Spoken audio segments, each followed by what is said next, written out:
Republicans and Democrats try to compromise on protections for Dreamers and avert a government shutdown. This as President Trump defends himself against charges of being a racist. Hello, everyone. I'm Dana Perino, and this is the Daily Briefing. President Trump suggesting that any bipartisan DACA deal is dead and is blaming Democrats for refusing to accept major immigration reforms. Chief White House correspondent John Roberts joined me now. John, I wondered if in the art of the deal, when you say something is dead, does it mean that it's almost a deal? I mean, you could say that, or you could say that it's almost dead. We're not exactly sure where we are right now. But one thing that the president is pushing back hard on is this idea that he used an epithet, S-hole, in that Oval Office meeting last week, which sort of prompted all of the outrage that we've seen over the last 4 days. The president laying the blame squarely on the Democrats for there being no deal on DACA. As he was leaving Mar-a-Lago last night to have dinner with Kevin McCarthy, the House Majority Leader, the president weighed in on both of those topics. Listen here. Did you see what various senators in the room said about my comments? They weren't made. No, I'm not a racist. I am the least racist person you have ever interviewed. That I can tell you. Well, what the president was talking about there when he referenced various senators in the room remarking on his comments, Senator David Perdue on the left there from Georgia, Senator Tom Cotton on the right from Arkansas, they were both at that Oval Office meeting last week. They issued a statement saying they didn't recall the president ever using the word S-hole, but yesterday on the Sunday morning shows doubling down to say he never ever uttered it. Listen to what they said. I'm telling you, he did not use that word, George, and I'm telling you, it's a gross misrepresentation. How many times do you want me to say that? I certainly didn't hear what Senator Durbin has said repeatedly. Senator Durbin has a history of misrepresenting what happens in White House meetings, though, so perhaps we shouldn't be surprised by that. I didn't hear it, and I was sitting no further away from Donald Trump than Dick Durbin was. Now, South Carolina Senator Lindsey Graham apparently told Senator Tim Scott, his colleague from South Carolina, that he did in fact hear him use that word. The senator today again would not say whether or not the president definitively used it, but said that he confronted him about it. But what's really interesting is that 3 years ago, a little about 4 years ago now, I guess, when all of those immigrants from Central America started coming over the border into Texas, Senator Lindsey Graham said something very similar, though he used a different four-letter word. Listen here. The people coming across the southern border live in hellholes. They don't like that. They want to come here.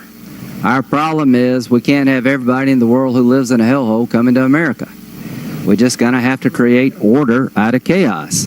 So Lindsey Graham said that people are coming over here that live in hellholes, and yet he's considered to be a leader on immigration reform. The Democrats putting the blame squarely on the president for not negotiating in good faith, as Illinois Senator Dick Durbin, who is seated to the right of the president at this now infamous meeting, says. Durbin has said that the president used the word S-holes several times, and today tweeted this, quote, Republicans and Democrats negotiated in good faith to reach a deal that gives you what you asked for in front of the country on Tuesday. It's time to lead and support the bipartisan deal. But there seems to be, Dana, a disagreement in what they presented to the president. The president and the White House came out of that meeting feeling that they had a deal on a fix for DACA, border security, including funding for a border wall, an end to chain migration, and an end to the visa lottery system. But the president insists he hasn't been presented with anything that comes anywhere close to that. So I think the art of the deal is still very much an art, and we'll see where it goes. They don't have much time left. And this could all be tied to a government shutdown now on Friday. All right, John, thanks so much. Meanwhile, lawmakers are calling for accountability after a false missile alert in Hawaii. The warning sparking widespread panic as people ran for shelter, believing an attack was imminent. The sheer agony lasted for 38 minutes until a second alert gave the all clear. Now, amid the sighs of relief, there is anger. Will Carr is live in Honolulu. Will. And Dana, state leaders are continuing to face an onslaught of criticism after that text alert came out Saturday morning. And the agency that was actually responsible for the botched text is getting threats, we've learned, from aggravated residents who really didn't know what was going on. They didn't know where to go, what to do when this was all playing out just after 8 a.m. on Saturday. Many thought that the United States, and more specifically Hawaii, was getting a missile attack from North Korea. Now, the governor has apologized multiple times since, and that really seems to have resonated with President Trump. we hope it won't happen again, but part of it is that people are on edge, but maybe eventually we'll solve the problem so they won't have to be so on edge. Saturday so chaotic that some families even tried to put their kids into the sewers during that frantic 40 minutes or so. We've learned the mistake was a result of an employee at the Emergency Management Agency when he hit a wrong button during a shift change. That employee has been reassigned while the investigation continues. I've talked to him this morning and just encouraging him that to hang in there. We need to find out what's going on, and I've advised him that we'll get ahead of this and just to hang in there. The way the system works, the state wasn't able to send out a corrective text for 38 minutes after the first text. That was a long 38 minutes for more than 1 million people here in Hawaii. Dana, it's now led to both state and federal investigations trying to figure out exactly what went wrong and how they can prevent this from happening in the future. Dana. All right, Will Carr, thanks so much. We are now joined by Ian Bremmer, president and founder of the Eurasia Group. I'm glad you're here because I could take you all around the world, but let's start in America. Well, actually, I was curious about what you've heard about international reaction to this brouhaha over what President Trump said or didn't say about other countries where people want to come from, the whole S-hole controversy. I mean, whatever the exact term he used, it's certainly considered offensive by the people that are living in those countries and by their governments. And the real issue is you go to sub-Saharan Africa, go to the whole continent, China's increasingly the dominant power economically. And so, I mean, if the United States wants influence, whether it's military, intelligence, economic, and whatnot, you want countries, governments that are more aligned towards you. It isn't hard to be diplomatic. It isn't hard to be engaging. And when you throw that away, you throw away a fair amount of American influence and credibility. That's ultimately the real issue here. Yeah, because not a lot of people are talking about that, actually. It's just the back and forth and who's on top, Republicans or Democrats. But there are consequences beyond the four corners of the United States. At home, this is purely politicized between Democrats and Republicans, those that do and don't support Trump. Outside the United States, this is such a blessing for Xi Jinping. All he has to do is stand there, be magnanimous, and say, I'd never call you a shithole. I'm writing big checks. How about working with Beijing? It's fairly obvious if you're living in a country like Botswana, South Africa, Ghana. The United States, we typically don't care much about those countries. Long term, they do matter. Okay, let me then turn to Asia, and that is, well, we just saw Will Carr in Honolulu talking about what happened in Hawaii. We know what Hawaiians were thinking, and we know what the rest of the country is feeling, like we got to get our act together. What were they thinking in North Korea as this happened? Look, they like the fact that they're in headlines. They like the fact that they can sow panic in the United States without even doing anything. So that's good for them. But I think the thing we have to worry about is that we have technology systems that we increasingly don't completely understand to control. I mean, remember you had one guy that was able to shut down President Trump's Twitter account for 11 minutes that clearly the managers of Twitter had no idea, right? Now you have one guy who hits the wrong button and, you know, an entire state in the United States for almost 40 minutes thinks that this is the last they have a chance to talk to their loved ones. You know, you go a little farther down that route and you have the potential for real global confrontation. That's dangerous. Didn't you write about that in terms of your global risk, that an accident is what you have at the top as one of the concerns? Yeah, that the possibility of miscalculations, especially because there's so little trust. You go back to before the last Olympics in South Korea when Flight 007 was shot down. But at that point, there was much more engagement between the Americans and the Soviets than there is today between, say, the United States and North Korea, or the U.S. and Iran. It's easy to imagine a situation where the White House gets a false alarm about a strike. Yeah, we have to figure that out. I mean, we're not going to nuke them on the basis of that, but we could easily take an offensive posture that then spirals. Right? I get it. Yeah. Let me ask you about a meeting you're very familiar with, and that is Davos. Sure. You've been all the time. President Trump is going this year. It's the first time since the year 2000 that a president has gone. No one's gone since Bill Clinton. What do you think the reception will be like for President Trump, and what do you think he might say to advance his agenda for the country? Well, let's be very clear. They're very happy he's going. Because what would be much worse than him going is not going, saying it's irrelevant, or even trying to start an alternative anti-globalist event, right? The worst thing is not being hated. The worst thing is being irrelevant. So, yes, there'll be conflict and confrontation. But not much. I bet they're going to be charmed. I think the Davos crowd really doesn't like him. This is ground zero for globalism. So whether you talk about Jerusalem or talk about Paris Accord, global warming, yes, TPP, UNESCO, there's so many issues where the World Economic Forum crowd is just strongly opposed to Trump. I'd be surprised if there's 5% approval of Trump among that crowd, and he's fine with that. Right, and most of his supporters in the United States are fine with that. But that doesn't mean they're not going to see protests within Davos against Trump. You might have a boo or two, but ultimately it'll be a big speech that most of the world will move on, and a week later we won't talk about. One last question, and that is about the UN Agency for Palestinian Refugees. It is possible that tomorrow the United States could either cut in half or maybe eliminate altogether the funding that we contribute to that effort. What are the consequences for that, if any? Not much, and it's because the Israel-Palestinian issue is no longer much of a priority for anyone outside of Israel and Palestine. I mean, America's allies like Saudi Arabia, the Emiratis, when we said Jerusalem, we're recognizing it as the capital.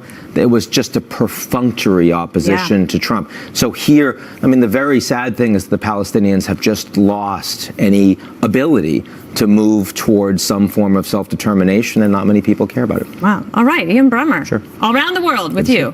Thank you so much. Hawaii going back to the drawing board after a false missile alert sparked chaos. We were just talking about that. So how are other states handling emergency warning systems?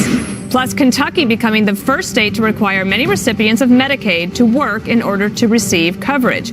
Could this be a model for the rest of the country? I'll talk to the governor of the Bluegrass State coming up next.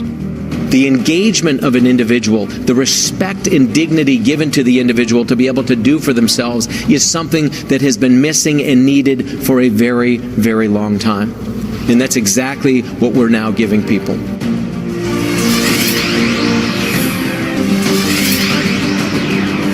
A big change in Kentucky as it becomes the first state to impose work requirements for many Medicaid recipients in order to get coverage. The change will require adults between 19 and 64 to complete 80 hours a month of community engagement to keep their coverage. That includes getting a job, going to school, taking a job training course, or community service. Joining me now from Louisville, Kentucky is Governor Matt Bevin. Governor, thanks so much for being here with us. What do you hope to change with this newfound freedom that Kentucky has?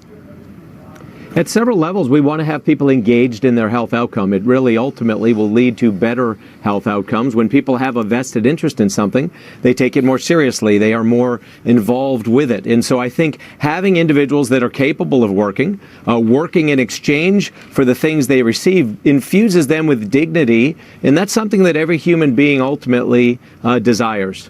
I agree with you in terms of like the dignity in work. Even the Pope said that last year. And so I understand that's important. How do you determine, or who will determine, a capability to work? Who is able to work? That's something that I don't understand. I mean, that's a subjective decision, right?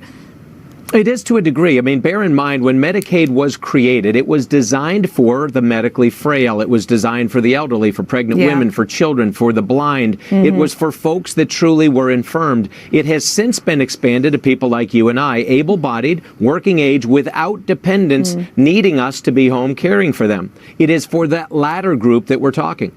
If you are not disabled, if you do not have a dependent to care for, you will be expected to do something in exchange for that which is given to you by the people who are doing the very same things themselves. What kind of pushback are you getting from, whether it be political opponents or caregivers who are concerned that this could make people actually not want to get care, that they would forego getting care, and that it would just make things worse because they would not be getting preventative care and they might just go to the emergency room like before?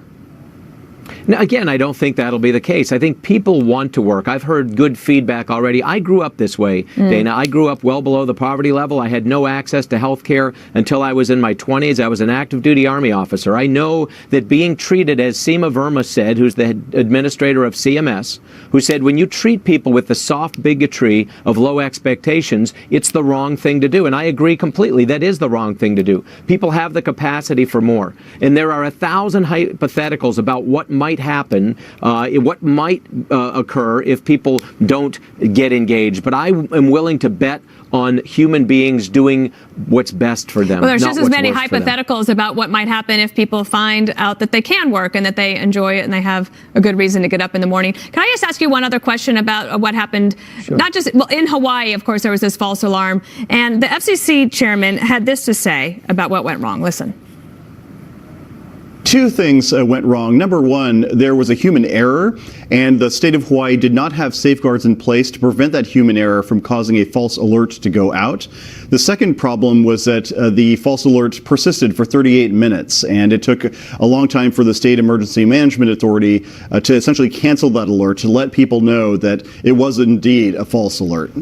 Curious to your perspective as a governor. I don't want to pile on Hawaii, but obviously this was a grievous mistake. What can governors do to try to prevent it? And do we need more of a federal system to prevent that from happening?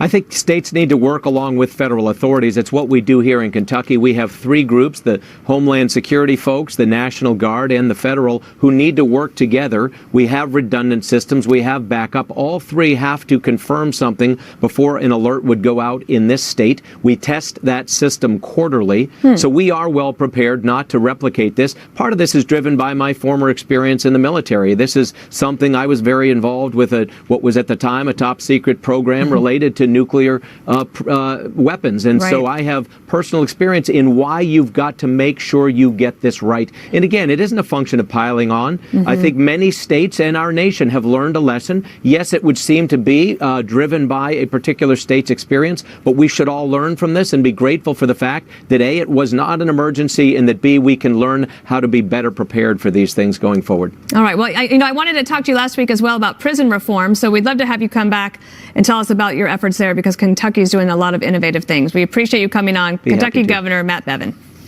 Thank you. So is a blue wave about to take over Washington? Democratic optimism running high heading into the midterm elections, and some Republicans are reportedly preparing for the worst. But you want to stay tuned, because I'll talk to Chris Stirewalt about that next.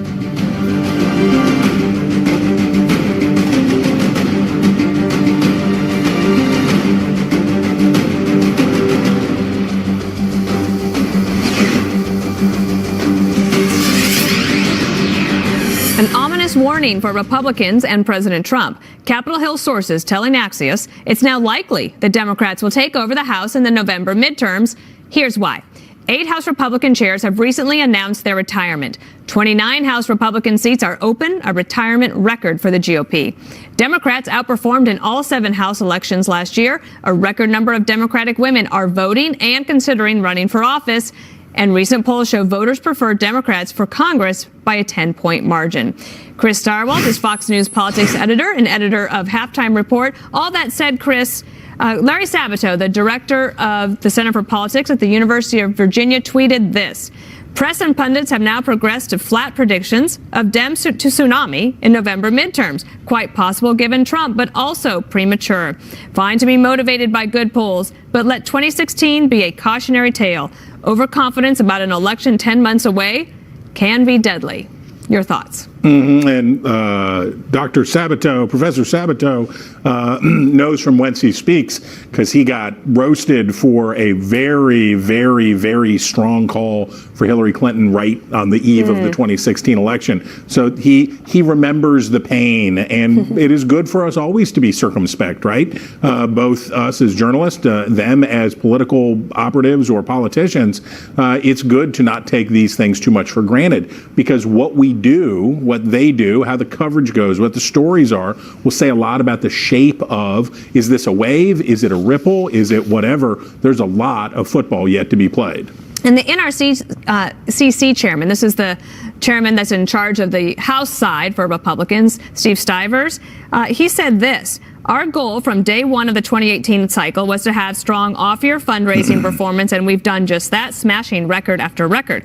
We now head into 2018 in great shape thanks to the tremendous work done by Speaker Ryan, House leadership members, and our finance team. Money is super important, and the Democrats have been putting up some fairly good numbers as well. But as President Trump showed, money isn't everything. Money isn't everything, and you got to love the people in either party who take at the helm of these campaign committees in the teeth of what's going to be a rough year. This is going to be a rough year for Republicans, period. It's going to be hard for them to hold their ground. If they walked out of this year exactly where they are with making no gains, it would be a huge victory for them. So Stivers is in a tough spot. All of the Republican leadership's in a tough spot because, yes, if the election were held today, not only am I quite certain that Republicans would lose the House, but they would probably lose it in pretty dowdy fashion. So they got to change that narrative. I was with you this weekend at the charity event for Brett Baer's National Children's Hospital charity, and it was fun to be with you. And I mentioned one thing that could actually turn things around for Republicans in 2018. Do you remember what that was?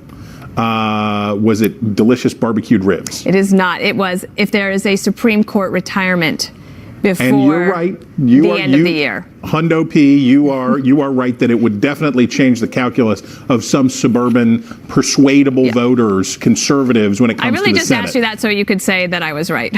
I just wanted to think about ribs. So we both come out on top. Excellent. All right. Have a great Monday. Chris Starwalt, thanks so much. You too. Are some lawmakers addicted to the pot business? Why some states are firing back over new moves to enforce federal laws against marijuana. Plus, the Trump administration is considering big changes to our nuclear arsenal, according to a leaked draft of the Pentagon's nuclear weapons review. So what else is in there? I've been calling for President Trump to sit across the table from Kim Jong-un without preconditions, work out the differences, figure out a way to build this pathway towards denuclearization. The Trump administration is envisioning big changes to the nuclear arsenal, according to a leaked draft of the Pentagon's nuclear weapons review. The document revealing defense officials don't just want to modernize the arsenal, but expand it as well. National security correspondent Jennifer Griffin is live at the Pentagon. Jennifer, what have arms control experts concerned about some of the ideas in the nuclear posture review? Well, Dana, the alarm among national security experts comes from the idea of introducing a new low-yield tactical version of the Trident missile. Low yield is a misnomer because these are as powerful as the bombs that destroyed Hiroshima and Nagasaki. According to a leaked late version of the nuclear posture review, which is expected to be released early February, the Trump administration wants to relax nuclear weapons restrictions, allowing it to use tactical nukes in more situations. We spoke to John Wolfstall, an arms control and proliferation expert who worked on the National Security Council during the Obama administration. I think the document really goes off the rails by calling for the development of not one but two new types of nuclear weapons that would be deployed both on submarines and on surface ships. It talks about wanting to increase the role of nuclear weapons, that the United States might use them not in fewer situations but in more situations. Democrats and Republican national security experts all agree that the Pentagon will need to spend more than $1 trillion over 30 years to upgrade an aging nuclear arsenal. Where there is disagreement is whether they should develop new tactical nukes, Dana. So why now? Well, the idea is to make Russia think twice about using new land-based cruise missiles in Eastern Europe. It's also supposed to be a deterrent to other rogue nuclear nations. This is a quote from the document. These supplements will enhance deterrence by denying potential adversaries any mistaken confidence that limited nuclear employment can provide a useful advantage over the United States and its allies. That is according to the draft. Now, the U.S. has accused Russia of violating the 1987 INF Treaty by deploying this new ground-launched tactical nuke. The draft says the smaller nuclear weapons are necessary because of the, quote, deterioration of the strategic environment. The new U.S. posture is an effort to deter Russia and others. Matthew Kroenig is a member of the Atlantic Council and author of an upcoming book, The Logic of American Nuclear Strategy. Their plan is to use a number of small nuclear weapons early in the conflict to try to frighten us into backing down. And right now we don't have a good response to that. And so the idea of having these more flexible options would be to show Russia that we actually do have a response. Experts point to the incident in Hawaii this weekend as an example of how easily it is for a misunderstanding or false information about an incoming missile, how it could lead to a nuclear war, raising questions about some of the assumptions behind the latest nuclear posture review. Dana. All right, Jennifer Griffin, thanks so much for that report. Joining me now for more on this is Ethan Epstein. He's an associate editor for the Weekly Standard. Do you think this is a good idea for the United States to consider making these changes?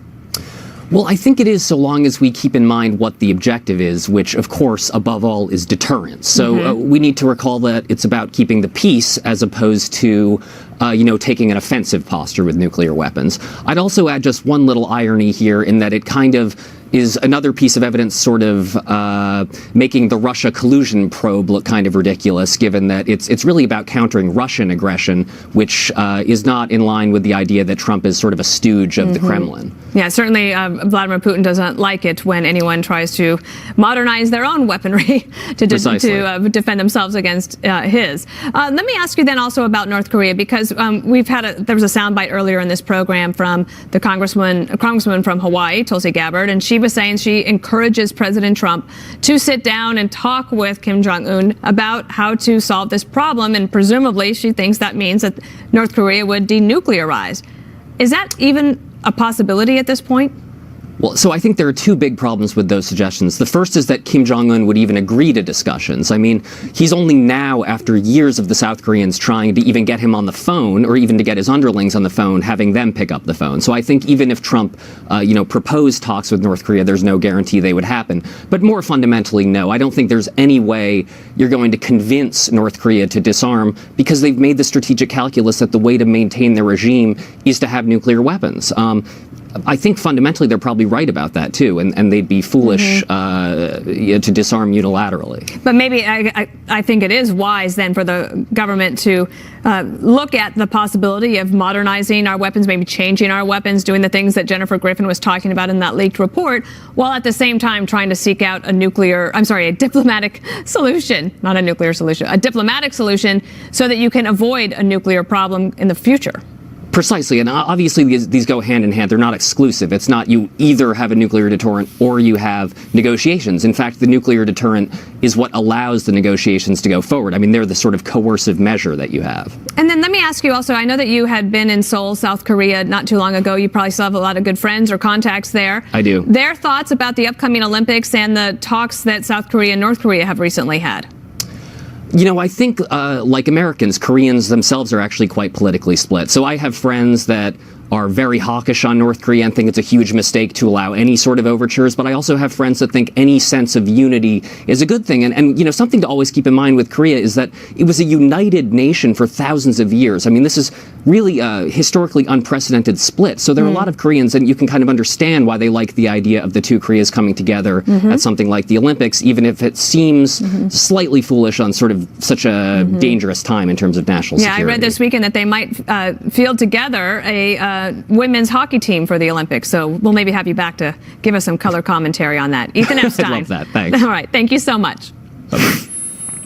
The governors of states where marijuana is legal are getting all fired up after a warning that the feds will enforce national federal drug laws. State leaders worry taxes from pot sales could go up in smoke. Dan Springer is live in Seattle. Dan. Yeah, hey, Dana, we all know drugs can be addictive, but it turns out so too can the tax revenue derived from the sale of those drugs. Look at what the states that have recreational marijuana are taking in so far. Washington State, $831 million. Colorado is right behind, followed by Oregon, and California, which just got started, is expected to haul in $1 billion a year. That money is funding the most basic government programs. In Washington State, over half is going to Medicaid, so it's softening the budget hit from Obamacare. Colorado and Oregon use it to build schools and pay for teachers and their pensions. Oregon also pays for public safety by hiring state troopers with pot money. Lawmakers, even ones who voted against legalization, admit they're hooked.